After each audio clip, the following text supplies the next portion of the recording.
Yegurdev, os grabo este vídeo para explicar un concepto que se llama Nirguna y Saguna.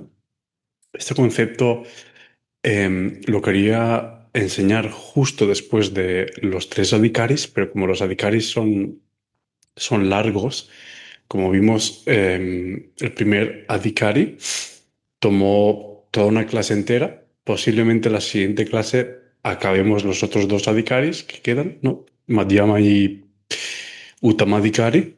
Lo que vimos es Kanishta Adhikari, que son los tres tipos de intensidades y conciencias del sadhaka, del buscador espiritual. Entonces, cuando hablamos del Bhagavad Gita y vemos que cada yoga es un capítulo, Krishna va revelando en los primeros yogas, ¿no? Como Bhakti, Karma, ¿no? Raja Yoga, va revelando algunos yogas, pero verso a un yoga respecto al otro, los va también colocando en un orden, a cuál es más efectivo y cuál es superior, ¿vale? E implementa la palabra superior, ¿vale? Es decir, actualmente puede haber una competitividad entre algunas escuelas en Sanatana Dharma, el hinduismo, o entre algunas filosofías, vamos a decir así, pero Bhagavad Gita contiene el orden que Krishna da y la prioridad y la efectividad de los yogas, ¿ok? Lo cual indica que si sigues esta enseñanza, em, para ti es importante y si no, simplemente puedes escucharlo y compararlo en el punto o credo en el que tú estés. Bien. Entonces, cuando hablamos de la experiencia y la búsqueda de la divinidad, ¿vale? Veremos que en el Bhagavad Gita tenemos tres tipos de realización divina, es decir, tres caminos que son los principales. A partir de ahí puedo ramificar, pero esos son los principales, ¿ok? Con un Sadguru, ¿vale? Con un maestro autorrealizado, alguien que ya está ahí, puede llevarte al Prativijña, a la experiencia del Atma, ¿vale? Cuando hablamos de realización divina, hablamos de algo más que la autorrealización, el self-knowledge. Sería más como la conciencia de Dios, ¿ok? O por revelación, algunas personas tienen esa revelación, ¿vale? Esa revelación es un poco especial. Por ejemplo, os puse el ejemplo de San Francisco de Asís o, por ejemplo, Padre Pío de San China, que han sido personas con la conciencia de Dios, no han hecho nada en esta vida que tenían que sea como motivo de la experiencia de Dios que tenían. Es decir, viene definitivamente por punya, méritos de vidas previas, ¿vale? Aquí simplemente eclosionó. Y muchos otros santos, ¿no? Por ejemplo, Mirabai, que hace poco fue su Jayanti, su cumpleaños, ¿no? Namdev, Tukaram, todas estas personas eclosionaron, ¿ok? Entonces, esa eclosión es el punya, karma meritatorio, pero también contiene una cosa que aprenderemos más adelante que se llama anugraha. Anugraha es la gracia divina, ¿ok? Es decir, Dios no necesita que tú acumules mérito, ¿vale? En your box, en tu mochila, digamos. Tú vas acumulando mérito, pero la divinidad no necesita que tú tengas un cierto mérito. Simplemente te puede derramar lo que es anugraha, sería la gracia divina, y a partir de ahí te puede trasladar a un estado. O sea, en esencia, if you are not ready, he makes you ready. Si tú no estás preparado, él te prepara. Mientras que si no tenemos ese anugraha, esa gracia divina, somos nosotros que nos preparamos y vamos acumulando y vamos resonando con esa divinidad, conforme a nuestro mérito. ¿Ok? Entonces la revelación no necesita de tus méritos. Es como decir, Dios te escoge aparentemente por unas causas que no conoces hasta que te das cuenta que eres escogido. Y luego tenemos las escrituras, los shastras, la experiencia, es decir, cuando experimentamos. Por ejemplo, os puedo asegurar que si pudiéramos experimentar cada sloka, cada parte, cada cosa de las que Krishna pide en el Bhagavad Gita, tendrías la experiencia con Bhagavan, ¿vale? Es decir, cuando soy la experiencia de los Shastras, no queda otra a que Bhagavan se revele, ¿ok? Entonces, esos son los tres caminos principales, o un Sadguru, que es el que te puede guiar, una revelación, que es Dios que abre un camino y coge tu alma, ¿ok? Por causas que no puedes saber aparentemente, ¿ok? Y el camino de los Shastras en experiencia de primera persona, ¿vale? Son las tres primeras cosas, las principales. Em, Aquí cabría decir también que un gurú, un maestro o yo que no tengo esa experiencia, ¿no?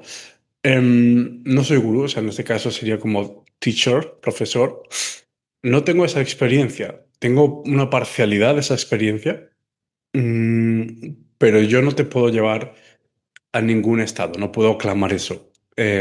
¿Por qué? Porque estoy en la experiencia de tener ese estado, ¿vale? En algunas cosas más avanzado que tú o más atrasado que tú en algunas otras, ¿vale? Por lo tanto, no te puedo dar esa realización divina. Me pongo a mí como ejemplo, como siempre digo a mis alumnos de Chotis, como Swami Jaume o Juan del barrio del Raval, ¿no? O el profesor de yoga que garantiza tu iluminación, ¿no? Por hacer 4 pranayamas. Y te dice Shivoham, Shivoham, Shivoham, ¿no? Yo soy él, ¿no? ¿Ok? Entonces, queda claro que cuando hablamos de un Sadguru es alguien que tiene esa realización, ¿vale? Los demás nos podemos llevar hasta el punto en el que estamos, ¿vale? Ascendente o descendiente, ¿no? Si sigo un burro, me vuelvo burro. Ok. Entonces, en el Sanatana Dharma hinduismo podemos mirar desde forma saguna y nirguna. Krishna explica claramente que Dios puede no tener forma o contenerlas todas, ¿vale? Pero también indica que buscarlo sin forma da más sufrimiento. ¿Por qué? Vamos a entender que cuando estamos en un cuerpo, en una forma, buscar a Dios con forma es más fácil, ¿vale? Y cuando dice buscar sin forma lleva más sufrimiento, es porque tienes que agarrar conceptos y muchas veces tienes una tortilla de patatas mental, ¿ok? Porque la parte de saguna o nirguna, ¿no? Forma o no forma, em, buscar algo que no conoces, buscar algo donde no tienes esa experiencia, buscar una validación o una experiencia prativigna, ¿no? En algo que está más allá de lo que tu mente puede concebir, es causa de sufrimiento, porque al final es tu parte ilusoria queriendo encontrar desde la ilusión una verdad, ¿ok? Entonces no es un camino para todos, ¿vale? Em, por eso Krishna no alienta ese camino, ¿vale? En ningún momento dice, no llegarás a mí. En ningún momento dice eso. Dice, trae más sufrimiento. ¿Ok? Especialmente las personas que he visto que buscan a Dios sin forma a lo largo de los años en mi escuela y en las consultas, consulta, y observándolos, he visto que son los que menos evolucionan, ¿vale? No es un juicio personal, es una experiencia que tengo. Es decir, ese es un rango y un porcentaje de algo que para mí es real. ¿Ok? Bien, entonces, hay una cosa y es, en más o menos la Edad Media, Adi Shankaracharya crea la escuela de Vedanta, donde dice que Dios está más allá de todo atributo y no puede ser descrito. ¿Ok? Em, ok. Afirma que no tiene cualidades, es decir, que está como más allá de toda cualidad, ¿vale? Que solamente es. Esta filosofía ve a Brahman, ¿vale? A Brahman, perdón, aquí una falta, sin forma o manifestación como realidad última, ¿ok? Hay que entender que Adi Shankaracharya, lo primero era una manifestación de Shankara, de Shiva, ¿vale? Y no estaba mintiendo. Es decir, para algunos sí existe ese camino, ¿vale? Sí existe ese camino. Que es lo que Krishna dice, trae más sufrimiento. Em, Adi Shankaracharya escribió un montón de cosas, murió con, creo que antes de los 22 o 23 años, si no recuerdo mal, ¿vale? Escribió cosas que son de un valor incalculable. Era una encarnación divina, ¿ok? Igual que Ramanujacharya, que ahora veremos, era también una encarnación divina. Adi Shankaracharya era una encarnación de Shiva en forma de Shankara. Es un atributo especial de Shiva, ¿vale? Igual que Shiva tiene varios nombres y atributos, donde, como veis, es imposible excluir la forma o atribuir algo, ¿ok? Donde también hay muchos textos de Adi Shankaracharya como Nakshatra Stotram, algo de lo que hablé en mi curso de nakshatras, de estrellas fijas, donde Adi Shankaracharya mismo describe con forma y atributos a las estrellas, ¿no? Como, como, como partes de la guirnalda de Shiva. Ok, entonces no es que se contradiga, es que tenía el conocimiento de las dos versatilidades, vamos a decir así. No obstante, crea la escuela Advaita Vedanta, ok, donde buscas a Dios sin forma de atributos, porque está más allá de eso. Pero hay que entender cuál es la base de eso, ok. En cambio, contemporáneamente, más o menos, viene o estaba ya, creo que estaba antes, Ramanujacharya, que es la encarnación de Adishesha, de la Naga, la serpiente principal que está detrás de Narayana, de Vishnu, pero es que tiene cinco nagas, ¿ok? Ramanujacharya eh, era, fue también Patanjali, ¿ok? Patanjali. Son encarnaciones de las nagas, es decir, las nagas de Narayana van tomando formas y encarnaciones, tienen su rol también, ¿ok? Entonces las nagas son poseedoras del conocimiento, em, lo custodian y tiene la teoría del Vishishta Advaita, donde dice que Dios puede no tener forma, pero principalmente contiene todas las cualidades infinitas y auspiciosas, es decir, Saguna. ¿Ok? Nir sería como sin, ¿vale? Entonces, básicamente habla del Bhakti Yoga y el servicio a Narayana, a Bhagavan. Y hoy en día, cuando escuchamos service, you think that you downgrade yourself. Escuchamos service y piensas que es humillante, que te restas importancia, que no tiene estatus, ¿vale? Y si piensas un poco, no hay nada en la sociedad que pueda dejar de servir a otra cosa, ¿ok? Pues a veces el ego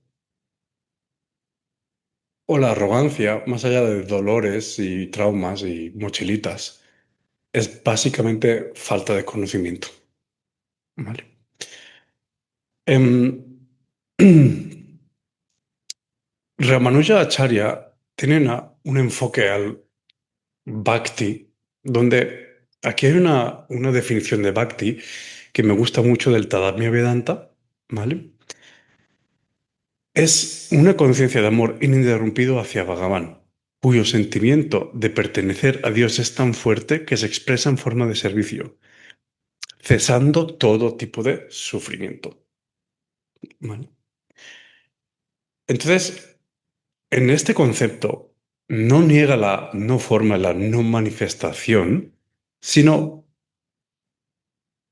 que Ramanujacharya puede ver que el barro contiene la vasija y que la vasija es una proporción de la misma materia sustancial del barro. ¿Ok? Seguimos para adelante.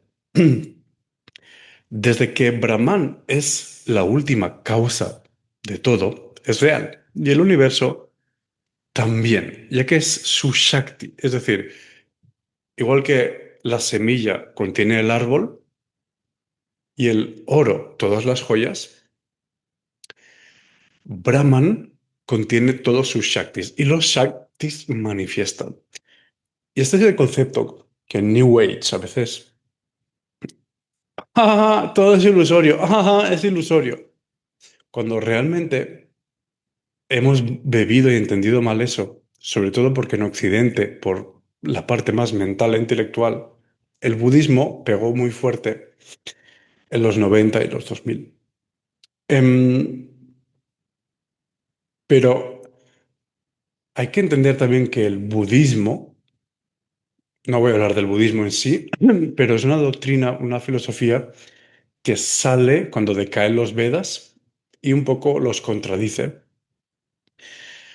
No entraré ahí porque sería hacer un vídeo más largo, ¿vale?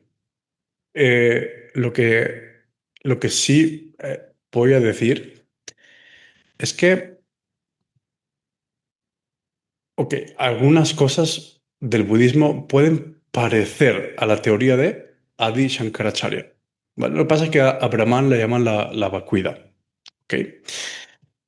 Por decirlo así. Entonces, Bhagavan tiene sus Shaktis, ¿vale? Es decir, el universo es real. Y cuando hablamos de ja, ja, ja, ja, todo es ilusorio, hay que saber entender qué es eso. Lo que es ilusorio es tu ego. Es tu propia ilusión, no el universo. ¿Ok? La vaca existe, los planetas existen, tu cuerpo existe. Si tienes una enfermedad, no lo puedes negar. ¿Cuántas personas no tienen la consulta teniendo enfermedades y todo el día decretando que no las tenían y morían de esa enfermedad? ¿Vale? ¿Ok? Entonces, cuidado, cuidado, porque al final lo que sí es ignorancia es nuestro ego, ¿vale? Aún así, eso no indica que la semilla contenga la información para crear un bosque, ¿vale? Porque son los Shaktis de Bhagavan. Es como a ti te crece el vuelo, pero a mí no, ¿ok? Y no controlas cómo va a ir el pelo, ¿verdad? Tienes una tendencia en tu melena, ¿verdad? Yo no. Entonces, de forma similar, podemos comprender que el Atma, nuestro alma, ¿vale? Emerge de Bhagavan. Entonces aquí entendemos que no somos Dios. Estamos en Él, pero no somos Dios. ¿Ok? La semilla, o por decir, el brazalete está hecho de oro. ¿Vale? Tiene la misma sustancia material, pero no es la fórmula del oro. No se puede como autocrear, es una simetría. ¿Ok? ¿Vale? La sustancia primordial sería el oro. Es decir, Bhagavan. Y las simetrías seríamos los atmas, las almas. ¿Ok? Entonces, si entendemos que no es Brahman mismo que está sujeto a sus cambios, sino sus Shaktis, ¿vale? Si entendemos esto, veremos que el Advaita Vedanta sostiene que el universo no es ni real, sino ilusorio. Y ahí es donde Krishna no tiene esa teoría. ¿Ok? Por lo tanto, podemos decir que está más vinculado a Vishishtadvaita, ¿ok? ¿Vale? A la teoría de Ramanuja Acharya, donde no niega la no forma, pero acepta que el creador tiene unos Shaktis y esos Shaktis es como la llama de fuego y el humo. Es decir, el humo viene del fuego. Por lo tanto, todos los poderes vienen de Dios y Dios contiene todo. Entonces, desde la no manifestación, contiene todas las probabilidades, ¿vale?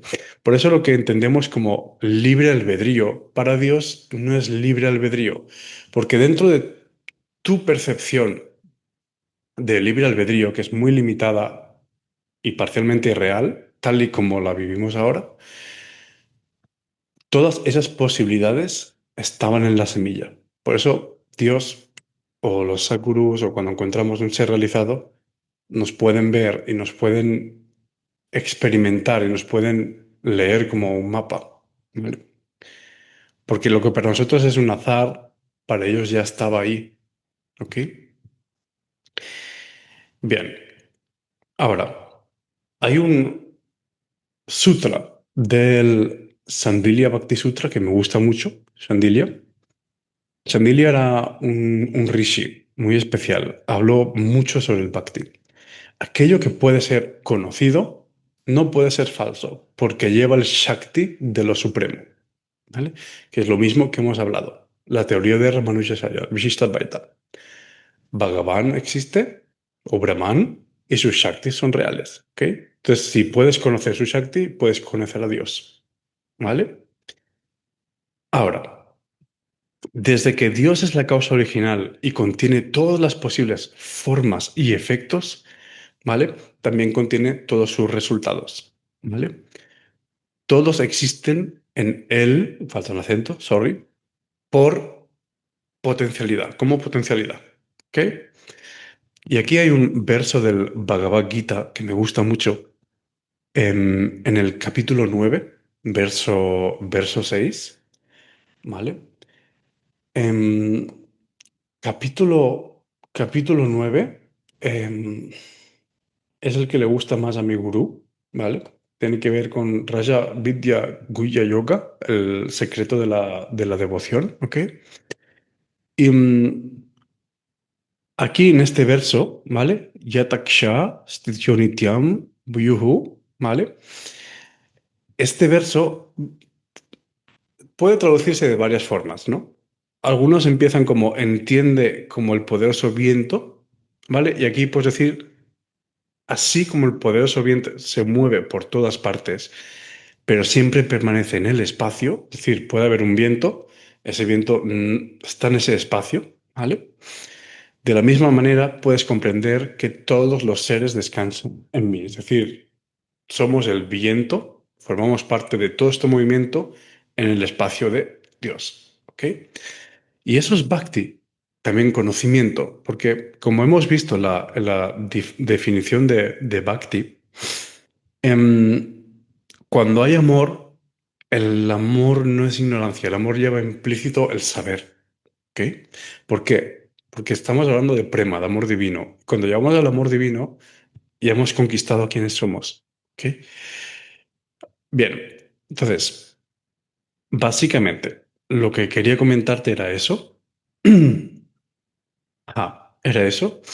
Y una cosa que tiene que ver con los Vedas, porque estamos hablando mucho de los Vedas. O sea, los Vedas son un tipo de escritura, perdón, que se llama Shruti, que son como oídas, escuchadas, porque eran cantadas, ¿vale? Todo lo que sea Shruti son los Vedas. Va recitado, ¿vale? Pero una experiencia como la del Bhagavad Gita o el Bhagavatam, ¿vale? Sería más como Itihasha. Itihasha significa algo que ha sucedido. Por ejemplo, el Ramayana con Rama, si Rama tuvo ese lila, ¿ok? Tuvo su encarnación, sucedió, es un Itihasha, ¿vale?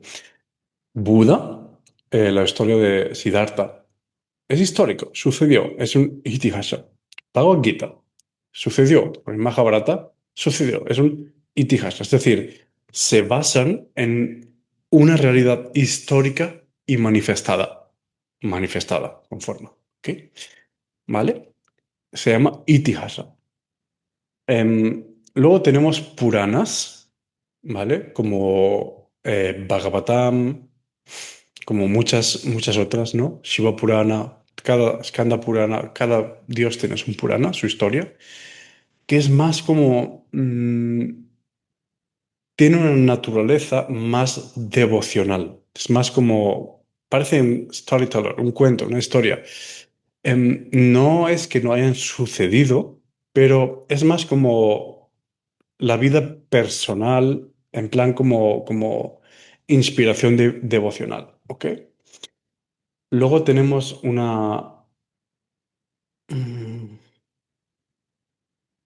las partes filosóficas, ¿vale? Que serían como los agamas, ¿vale? Los agamas. Por ejemplo, cuando hablamos del Advaita Vedanta o el Vishishta Advaita, ¿vale? Es una filosofía, es una doctrina, ¿vale? Sería como un agama. Bien, nos vemos en la siguiente clase. Por favor, dale al like si, cuando veas este vídeo. También quería comentarte que la razón por la que estoy dejando los vídeos en Telegram es para que sean más accesibles. Los estoy poniendo todos en la web porque para el futuro estarán ahí, ¿ok? Telegram tiene un límite de gigas, es decir, mi cell phone, teléfono, tiene un límite de gigas y dejar vídeos ahí editados ocupa muchos gigas. Entonces, creo que el otro día había visto que mi Telegram tenía 178 gigas, ¿ok? Entonces, llegará un momento que no podré sostener eso, ningún teléfono aguanta eso. Como veis, algunas cosas no están en YouTube, algunas, igual como este vídeo, sí estarán en YouTube, ¿vale? Por favor, comparte este contenido, esta enseñanza, o al menos si no resuenas conmigo, comparte el Bhagavad Gita, ¿vale? También estaba pensando en hacer un retiro, es algo que le quiero preguntar a mi gurú, porque no puedo decidir el 100% de toda mi agenda. Quería preguntar a mi gurú si hacer un retiro físico del Bhagavad Gita, donde dentro de esa fecha haya un... Perdón, la cámara se disparó. Haya un darshan con él. Es decir, podamos tener la experiencia, podáis tener la experiencia de conocerle al final de ese retiro. Entonces, voy a pedir permiso, ¿vale? Y estaba pensando en Lanzarote, que es donde habrá el futuro ashram de mi tradición, de Haribhakta Sampradaya, de Paramahansa Vishwananda. No obstante, no hace falta que sea tu gurú ni nada, simplemente it's okay ir a conocer a un santo, si te resuena o no, o ir al retiro y luego te vas. Em, pero había pensado eso, también para que al conocernos sea como una enseñanza más compacta. Algunos ya nos conocemos, o igual si no hacer el retiro en Sri Pittanilaya, en el ashram de aquí, pero no depende de mí, algo que voy a preguntar y si las agendas lo permiten, pues sí. Ok, luego quería comentarte... no, ya está. Creo que se me fue. Había algo más, pero se me fue. Sí, Gurudev.